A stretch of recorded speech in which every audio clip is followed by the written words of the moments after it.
Genesis chapter 1 verse 1 starts with what is most important in this story. In the beginning, God. Stop right there. In the beginning, God. If we're going to get anywhere in this story, we first must find the star, the main point of this story. What is the most important part of this story? Who is the star? Who is the main actor? Who is this story all about? The Bible starts this story with who is the most important. In the beginning, God. This is who the story is about. Who is God? Well, we can see just from the beginning traits and characteristics and the beauty of who God is. God is not created, He created. God was before creation. He is an uncreated God. He is the creator of all things. God existed before the heavens and the earth.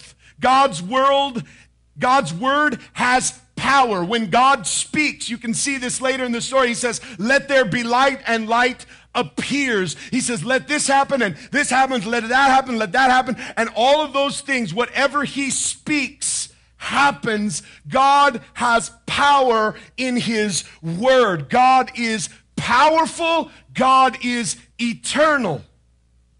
Everything that God creates reflects His goodness and purpose. Here's what you must see within this story. When God begins to create, you see that everything He creates reflects His glory, His goodness, and His purpose.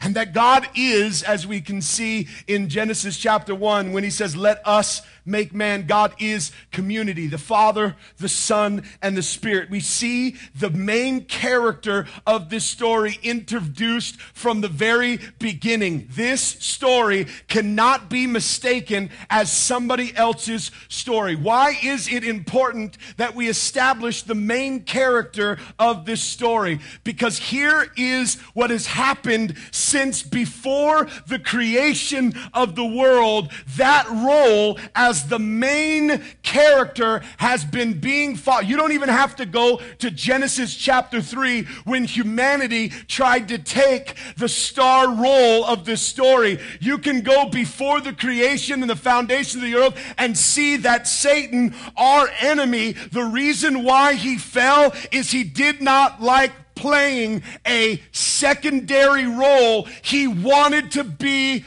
the star. He wanted to be the main event. He wanted to be what the story was about.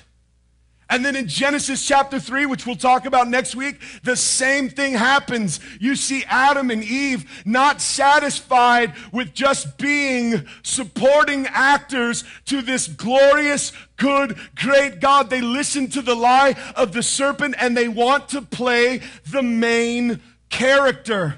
They want to be the center. The central figure of the story is the most important thing of all the story.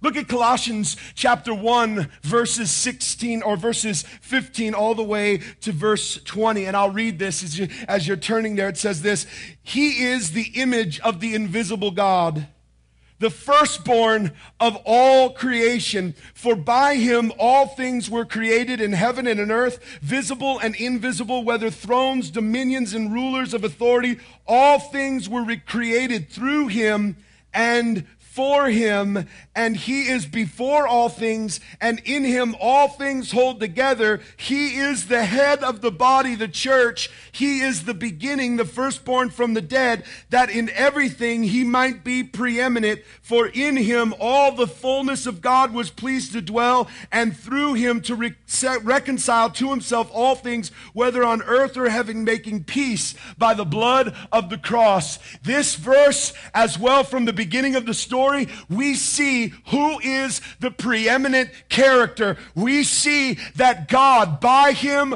through him, and to him. All things hold together. All things were created by him. All things are sustained by him, and all the glory goes back to him.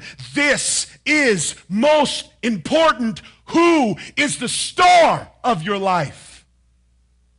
Who is the main character of your life? If you are constantly fighting for the star center role and you want to write your own characters in and you want to be the center of your own universe and you want the world to revolve around you, you cannot live in the story of God. You will, but as an enemy.